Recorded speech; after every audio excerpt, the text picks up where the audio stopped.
마태복음 26장 47절부터 마지막 75절 말씀입니다.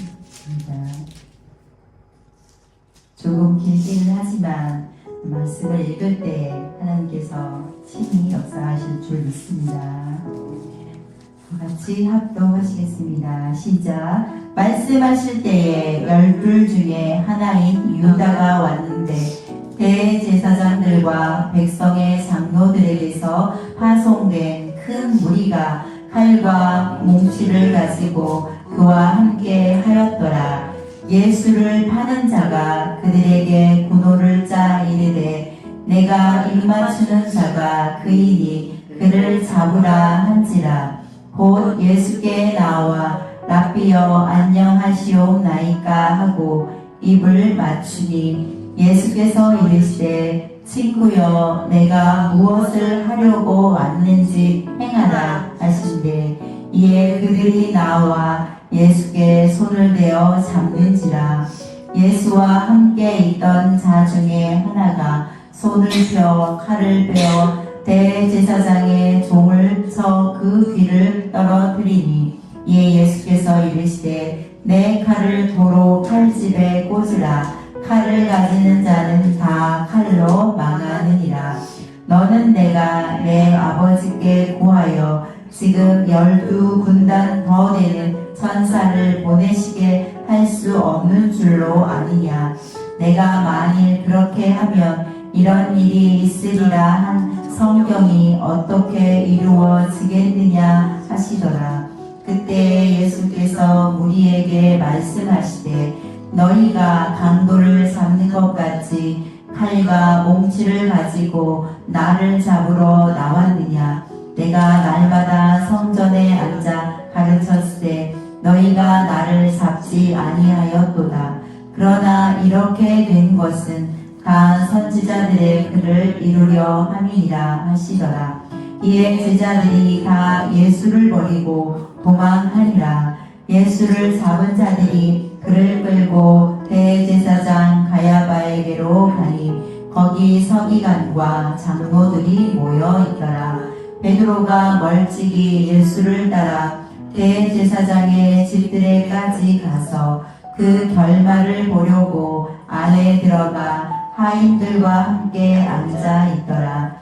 대제사장들과 온 공회가 예수를 죽이려고 그를 칠 거짓 증거를 찾으매 거짓 증인이 많이 왔으나 얻지 못하더니 후에 두 사람이 와서 이르되 이 사람의 말이 내가 하나님의 성전을 헐고 사흘 동안에 지을 수 있다 하더라 하니 대제사장이 일어서서 예수께 묻되 아무 대답도 없느냐. 이 사람들이 너를 치는 증거가 어떠하냐 하되 예수께서 침묵하시거늘 대제사장이 이르되 내가 너로 살아계신 하나님께 맹세하게 하노니 내가 하나님의 아들 그리스도인지 우리에게 말하라. 예수께서 이르시되 내가 말하였느니라. 그러나 내가 너희에게 이르노니 이후에 인자가 권능의 우편에 앉아 있는 것과 하늘 구름을 타고 오는 것을 너희가 보리라 하시니 이에 대제사장이 자기 옷을 찢으며 이르되 그가 신성 모독하는 말을 하였으니 어찌 더 증인을 요구하리요. 보라 너희가 지금 이 신성 모독하는 말을 들었도다. 너희 생각은 어떠하냐. 대답하여 이르되 그는 사형에 해당하리라 하고 이에 예수의 얼굴에 침 뱉으며 주먹으로 치고 어떤 사람은 손바닥으로 때리며 이르되 그리스도야 우리에게 선지자 노릇을 하라. 너를 친 자가 누구냐 하더라.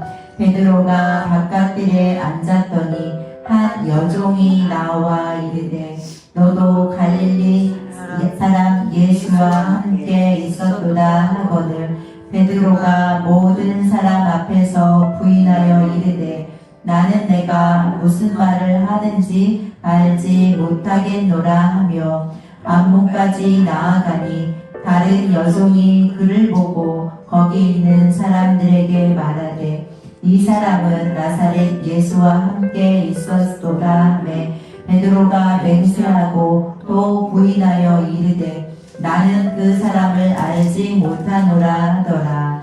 조금 후에 곁에 섰던 사람들이 나와 베드로에게 이르되 너도 진실로 그 무당이라.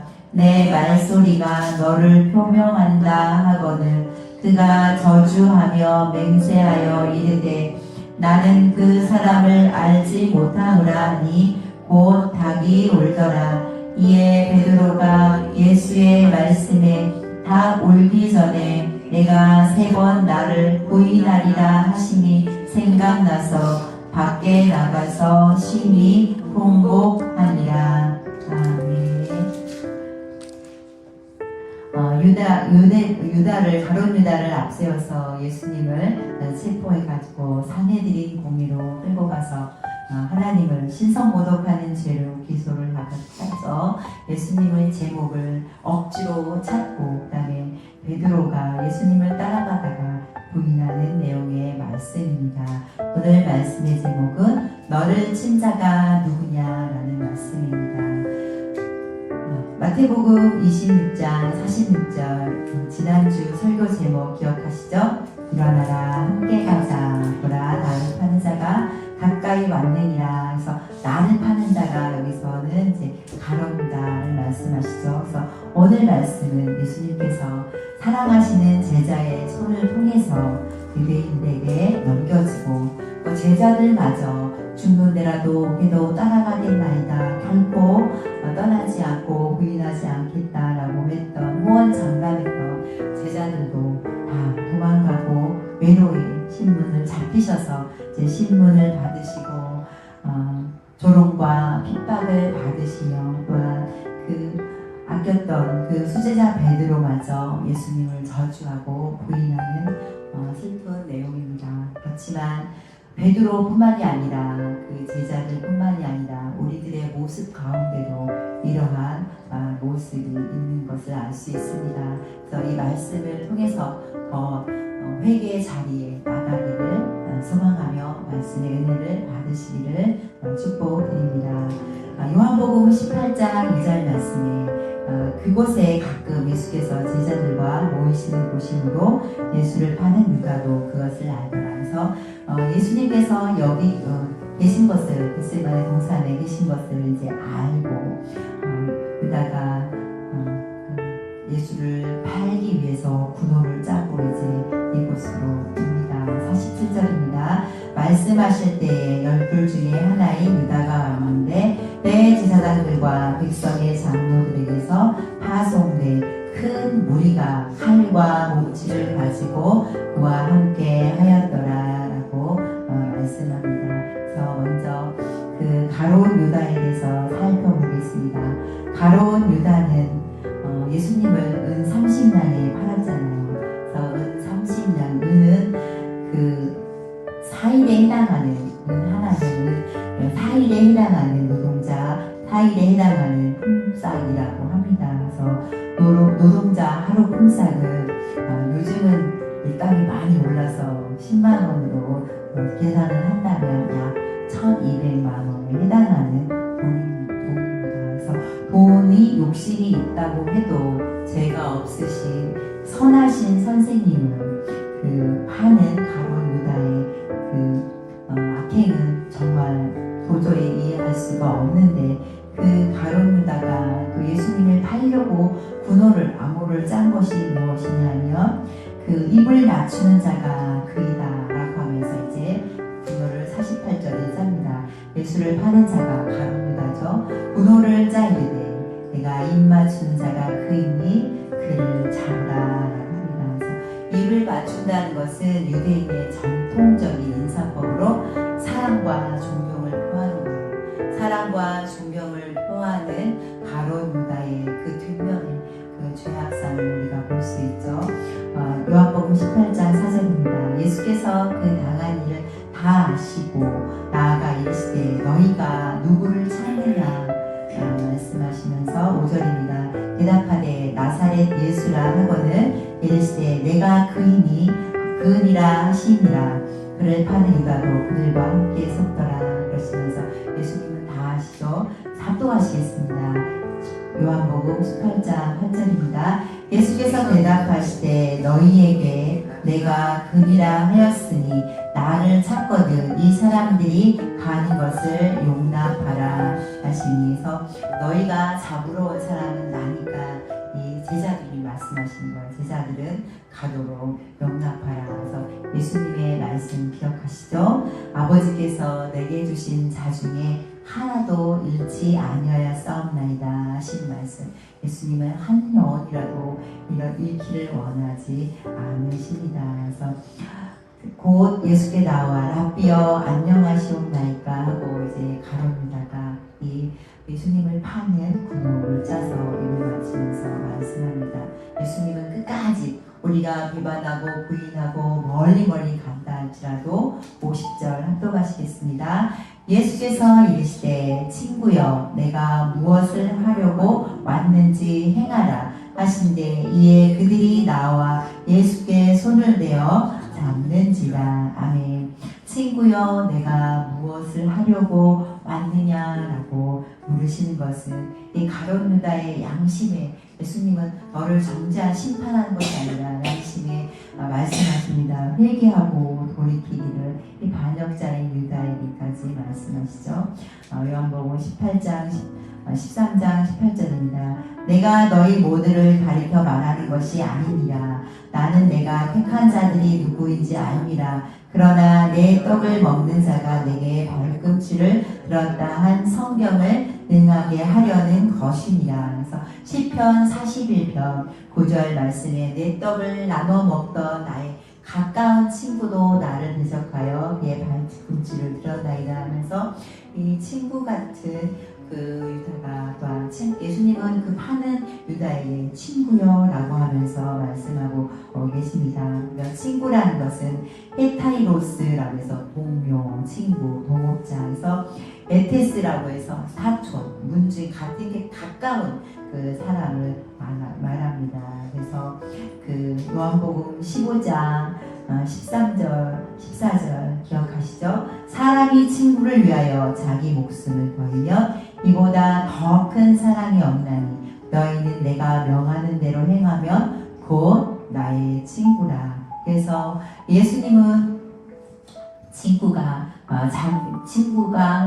나를 위해서 죽어줄 분이 계실까요? 예수님 외에는 없습니다. 아무리 제일 찐친이야 그럴지라도 우리를 대신해서 죽을 사람은 신랑이라도 없겠죠. 자녀라도 없습니다. 그렇지만 예수님은 우리를 더 큰 사랑으로 내어주시기까지 배반하는 그 유다에게도 친구여 내가 무엇을 하려고 왔는지 하라 하면서 말을 합니다. 51절입니다. 예수와 함께 있던 자 중에 하나가 손을 펴 칼을 빼어 대제사장의 종을 쳐 그 귀를 떨어뜨리니. 그래서 다른 성경 복음서에 나오죠. 베드로가 딱 그래서 말고의 귀를 딱 자르잖아요. 그래서 그랬을 때 예수님이 말씀하십니다. 이에 예수께서 이르시되 내 칼을 도로 칼집에 꽂으라. 칼을 가지는 자는 다 칼로 망하느니라. 그래서 끝까지 예수님은 한 영혼도 한 영혼으로 살피시는 것을 볼 수 있습니다. 50절입니다. 누가복음 22장 50절입니다. 그 중에 한 사람이 대제사장의 종을 쳐 그 오른쪽 귀를 떨어뜨렸다. 그러면서 누가복음이죠. 예수께서 이르시되 이것까지 참으라 하시고 그 귀를 만져 낫게 하시더라. 그래서 끝까지 참으시는 하나님, 끝까지 참으시는 예수님의 사랑을 우리는 볼 수 있습니다. 그래서 53절에 보면 너는 내가 내 아버지께 구하여 지금 12군단 더 되는 천사를 보내시게 할 수 없는 줄로 아느냐. 그래서 이제 칼로 하는 자는 칼로 망한다 말씀하시면서 하늘의 천군을 12군단을 보내서 다리들을 멸할 수 있다라고 하는데, 그래서 로마의 한 군단은 3천에서 6천 명이라고 해요. 그래서 12군단은 7만 2천 명 정도. 그래서 예수님은 딱 명해서 이들을 다 멸하실 수 있지만 왜 참으셨을까요? 54절입니다. 내가 만일 그렇게 하면 이런 일이 있으리라 한 성경이 어떻게 이루어지겠느냐. 그래서 성경에 예언하신 대로 예수님께서는 돌아가시기 위해서 이것까지 참다하시면서 제자들에게 말씀을 합니다. 그래서 55절입니다. 그때 예수께서 우리에게 말씀하시되 너희가 강도를 잡는 것 같이 칼과 몽치를 가지고 나를 잡으러 나왔느냐. 내가 날마다 성전에 앉아 가르쳤을 때 너희가 나를 잡지 아니하였도다. 그래서 성전에서 가르치실 때 잡을 수 있는데 잡지 않았다는 것은 선지자들의 글을 응하게 하려고 한다 말씀하십니다. 이 말씀을 하실 때에 제자들이 어떻게 해요? 다 예수님을 버리고 이제 도망을 합니다. 57절입니다. 예수를 잡은 자들이 그를 끌고 대제사장 가야바에게로 가니 거기 서기관과 장로들이 모여 있더라. 사내들인 공회에서 이제 종교적인 문제, 세금 문제, 민사, 형사 사건의 재판 등을 이제 합니다. 그래서 국정에 관한 일반 것을 이제 논의하는데요. 공회가 시작된 저녁에는 하면은 안 되는데 이제 불법의 그 모임이 이루어진 것입니다. 그래서 사내들이는 유대인의 최고의 법정입니다. 그래서 여기에 70명 가량 되는 임직 대제사장, 증경 대제사장, 그리고 현직 대제사장, 그리고 특권층, 장로들, 서기관들, 바리새인들, 사두개인들 등 70여 명이 구성된 이 공회는 종교적, 정치적으로 이제 예수님을 판단하려고 이제 모였는데요. 이 모임은 정상적인 회의가 아니고 불법 모임입니다. 왜 불법적인 모임이냐면 유대의 법에는 대제사장이 직접 신문할 수가 없습니다. 오늘 가야바 대제사장이 예수님을 직접 신문하죠. 그리고 사내들인의 요인들은 미리부터 예수님을 죽이려고 증인들을 미리 짰잖아요. 그렇게 할 수가 없습니다. 그래서 그 재판석에서 이제 그 증거를 찾아내는데 미리 거짓 증인을 찾았죠. 그리고 신문 또한 밤중에 행했기 때문에 이것은 불법입니다. 그래서 예수님을 죽이려고 한 이 모의한 것은 바로 불법적인 모임이었습니다. 그래서 그런데 예수님이 말씀하시죠. 예수님께서 59절 말씀 합독하시겠습니다. 대제사장들과 온 공회가 예수를 죽이려고 그릇을 거짓 증거를 찾았죠. 그리고 거짓 증인들이 이제 왔지만 또한 그걸 또 확인할 수가 없어요. 61절입니다. 이르되 이 사람의 말이 내가 하나님의 성전을 열고 사흘 동안에 지을 수 있다 하더라 하니, 그래서 그 성전은 하나님의 그 임재의 상징이잖아요. 예수 그리스도는 실제로 이 땅에 성육신에서 오신 그 하나님이시잖아요. 성전이시잖아요. 이 말씀은 예수님께서 죽으시고 부활하시고 승천하신 것을 이제 성취할 것을 예언하신 말씀입니다. 요한복음 2장 18절입니다. 이에 유대인들이 대답하여 예수께 말하기를 내가 이런 일을 행하니 무슨 표적을 우리에게 보이겠느냐 하시면서 합독하시겠습니다. 예수께서 대답하여 이르시되 너희가 이 성전을 헐라 내가 사흘 동안에 일으키리라. 이 말씀을 가지고 이제 신성모독했다 하면서 이제 제목을 이제 찾았다고 이제 쾌가를 부르죠. 예수님께서 어떻게 하셨는지 63절 보시겠습니다. 예수께서 침묵하시거늘 대제사장이 이르되 내가 너로 살아계신 하나님께 맹세하게 하노니 내가 하나님의 아들 그리스도인지 우리에게 말하라 라고 말합니다. 예수님은 침묵으로 이제 부정이 아님을 이제 말씀하십니다. 그래서 예수님은 우리 인류를 위해서 대속물로 오셨잖아요. 그렇기 때문에 이들의 말에 또한 내가 크다, 너희가 내가 크다라고 하잖아요. 너희가 바른다라고 이제 말합니다. 64절입니다. 예수께서 이르시되 내가 말하노니 그러나 내가 너희에게 이르노니 이후에 인자가 권능의 우편에 앉아있는 것과 하늘 구름을 타고 오는 것을 너희가 보리라. 아멘. 그래서 침묵하지 않을 수 있는 이유는 다시 오실 그 주님을 말씀하십니다.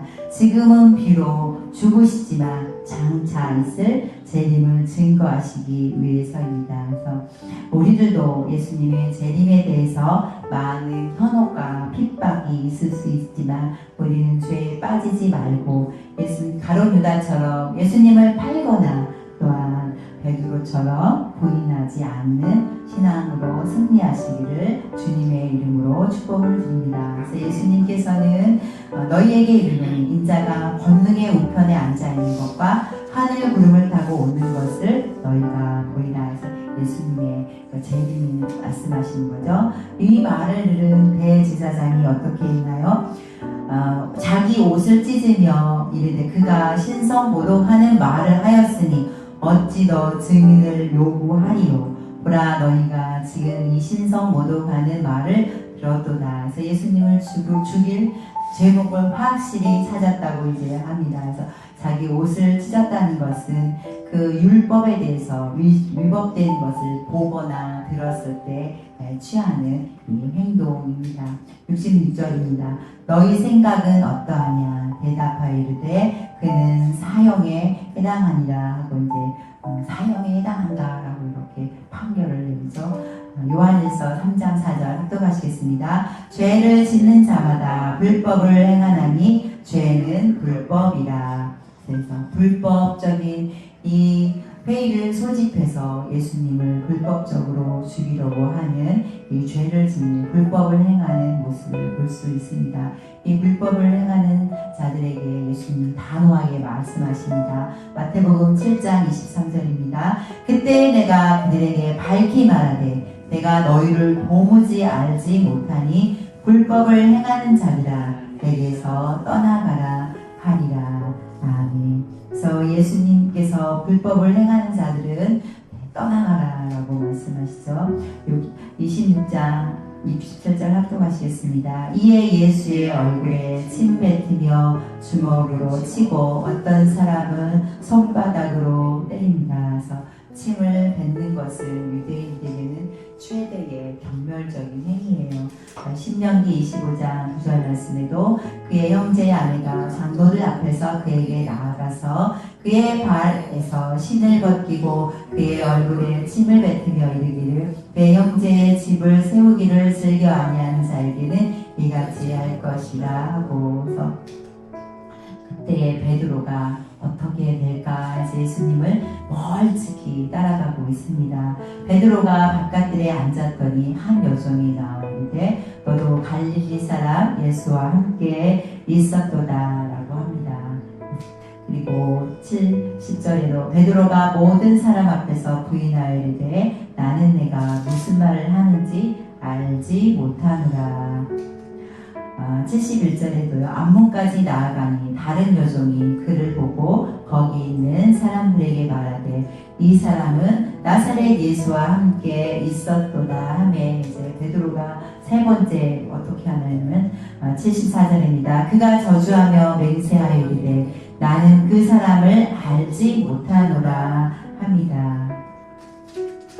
처음에는 너가 무슨 말을 하는지 모르겠어 라고 하면서 나는 그 사람을 모른다 하면서 그 사람을 정말 모른다. 그래서 이제 저주하는 말씀이죠. 그래서 예수님께서 미리 예언하셨죠. 자기 올기 전에 네가 나를 부인한다라는 말씀이 이제 응했습니다. 그래서 베드로는 하석들과 함께 있었습니다. 멀찍이 예수님 가까이 있지 않고 죽는 데라도 오게도 따라가겠다 했던 베드로는 멀찍이 따라가고 결국에는 예수님을 저주하고 부인하고 저주합니다. 우리는 주님을 얼마나 가까이 따르고 계십니까? 예수님과 함께 손을 붙잡고 끝까지 나아가시기를 축복을 드립니다. 그래서 우리는 회개한 성도는 회개한 죄인이고요. 또한 믿지 않는 사람들은 회개하지 않은 죄인입니다. 그래서 날마다 우리는 회개로 하나님께 나아가야 될 줄로 믿습니다. 베드로가 무슨 말을 하는지 모르겠다. 그 사람을 알지 못한다. 그 사람을 저주하고 맹세하고 모른다고 맹세하고 이제 저주한 베드로의 모습은 자신이 말한 것이 진실이 아니라면 자기는 하나님의 저주를 받아도 좋다는 의미로 호언장담한 겁니다. 큰 위험 때문에 예수님을 잡아가려고 했지 제자들을 잡아가려고 한 것이 아니잖아요. 그래서 베드로는 지나치게 겁을 먹고 이렇게 반응한 모습을 볼 수 있습니다. 우리는 사건과 그 고난 앞에서 또한 형편 앞에서 미리 겁먹고 미리 우리가 더 위험을 추측하고 뒤로 물러가 침륜에 빠질 때가 있잖아요. 그래서 우리는 뒤로 물러가는 것이 아니라 믿음으로 전진 앞으로 예수님과 가까이 예수님이 어디 일어나라 함께 가자 나를 파는 자가 온다 하면서 나를 파는 자가 오는 데까지 예수님은 이제 같이 가자고 했던 모습을 우리가 또한 음성을 듣습니다. 그래서 가룟 유다는 예수님을 팔았지만 베드로는 예수님을 부인하고 어떻게 했을까요? 75절 합독하시겠습니다. 이에 베드로가 예수의 말씀에 다 울기 전에 내가 3번 나를 부인하리라 하심이 생각나서 밖에 나가서 심히 통곡하니라. 아멘. 가룟 유다에게도 계속해서 말씀을 하셨지만 그는 회개하지 않고 결국은 자살하잖아요. 네, 베드로는 예수님의 말씀이 생각이 나서 심히 통곡했다라는 것은 이제 베드로가 회개했다는 거예요. 그래서 회개함으로 또 베드로는 성령 세례받고 또한 거꾸로 매달리기까지 예수님의 복음을 전하는 그 수제자의 그 사명을 감당했습니다. 그래서 베드로가 예수님께서 말씀하셨죠. 나를 시인하는 자는 아버지께 시인하고 나를 부인하는 자는 내가 아버지께 부인한다라고 하신 말씀. 누가복음 9장 23절 합독하시겠습니다. 또 우리에게 이르시되 아무든지 나를 따라오려거든 자기를 부인하고 날마다 제 십자가를 지고 나를 따를 것이니라. 우리는 120살, 100살, 90살 강건하게 살고 싶지만 이 땅에 연수가 언제인지 알지 몰라요. 그렇지만 우리는 끝까지 예수님을 부인하지 않고 따라가야 하는데 그렇게 따라가려면 날마다 우리를 부인하고 예수님은 높여드려야 합니다. 예수님은. 근데 베드로는 여기서 예수님은 부인하고 자기의 살 길을 찾았잖아요. 그래서 우리가 날마다 자기를 부인하고 예수님의 우리에게 주신 그 복음의 사명을 감당해서 끝까지 따라가시기를 주님의 이름으로 축복을 드립니다. 가룟 유다는 예수님보다 돈을 더 사랑했습니다. 디모데전서 6장 10절 합독하시겠습니다.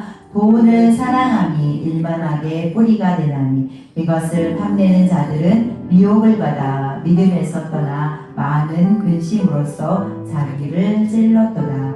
돈은 우리에게 생활하기에 필요하고 또한 유익합니다. 그렇지만 하나님보다 돈을 더 사랑하면 악의 뿌리잖아요. 그래서 우리는 말세를 당하는 때에 자기를 사랑하며 하나님 두기를 싫어하고 돈을 사랑한다고 합니다. 부모를 거역하고 교만하고 감사치 않는다고 합니다. 지금 시대 상황이 마찬가지죠. 그리고 누가복음 16장 14절 말씀에서도 바리새인들에 대해서 뭐라고 말씀하셨냐면 돈을 좋아하는 사람이다 라고 말합니다. 그래서 대제사장 가야바는 하나님의 성전을 고 사흘 동안 지을 수 있다 하더라 하니 내가 하나님의 아들 그리스도인지 우리에게 말하라 하면서 이제 예수님의 그 죄목을 찾아서 말하는데 하나님의 아들 그리스도면 울어 경배를 해야겠죠. 그리고 예수님의 그 죽으심과 부활에 대해서 율법을 말씀을 잘 알고 있기 때문에 알고 있는데도 예수님을 이렇게 파는 그 어리석은 또한 죽는 데까지 결정을 내리는 이 악행을 볼 수 있습니다. 예수님의 대답은 있습니다. 너희에게 이르노니 이후에 인자가 권능의 우편에 앉아 있는 것과 하늘 구름을 타고 오는 것을 너희가 보리라 하십니다. 이것은 예수님의 재림에 대해서 말씀하시면서 시편 110편 5절 말씀에 예언되죠. 주의 오른쪽에 계신 주께서 그의 노하시는 날에 왕들을 쳐서 깨뜨리실 것이라. 다니엘 7장 13절에도 내가 또 한 환상 중에 보니 인자 같은 이가 하늘 구름을 타고 와서 옛적부터 항상 계신 이에게 나아가 그 앞으로 인도하네. 아멘. 히브리서 12장 2절 말씀에 우리에게 굳건히 잡을 믿음이 있습니다. 믿음의 주요 또 온전케 하시는 이 예수를 바라보자. 그는 그 앞에 있는 기쁨을 위하여 십자가를 참으사 부끄러움을 개의치 아니하시더니 하나님 보좌 우편에 앉으셨느니라. 하나님이신 예수님께서 사람들이 침뱉고 땀을 치면서 그 조롱하는 그 부끄러움을 대해서 변호하지 않으셨습니다. 왜요? 그 우리를 구원하시기 위해서 예수님은 끝까지 참으신 거죠. 이것까지 참으라라고 말씀하십니다. 그것은 우리가 언제까지 우리를 부인하고 예수님을 따라가려면 언제까지 참아야 할까요? 요한계시록 22장 20절 또 하시겠습니다. 이것들을 증언하신 이가 이르시되 내가 진실로 속히 오리라 하시거늘 아멘. 주 예수여 오시옵소서. 아멘. 그래서 우리가 날마다 우리를 부인하고 또한 우리에게 주신 십자가를 지고 예수님의 거룩한 신부로 살아가려며 날마다 우리는 우리의 죄를 회개하고 우리를 탐심을 또한 돈을 사랑하는 것을 우리가 멀리해야 될 줄로 믿습니다. 앞으로 돈을 더 사랑하게 되고 불법이 더 성해서 이제 사랑이 식어집니다. 그래서 부모와 자식 간에도 이제 사랑이 식어지는 때에 우리는 십자가의 사랑으로 굳건히 서서 승리하시기를 주님의 이름으로 축복드립니다. 성령의 인도하심으로 주님을 배반하지 않으시고 부인하지 않으시고 경고하고 흔들리지 않으며 주의 일에 힘쓰는 죄와 세상을 이기는 저와 여러분이 되시기를 주님의 이름으로 축원드립니다.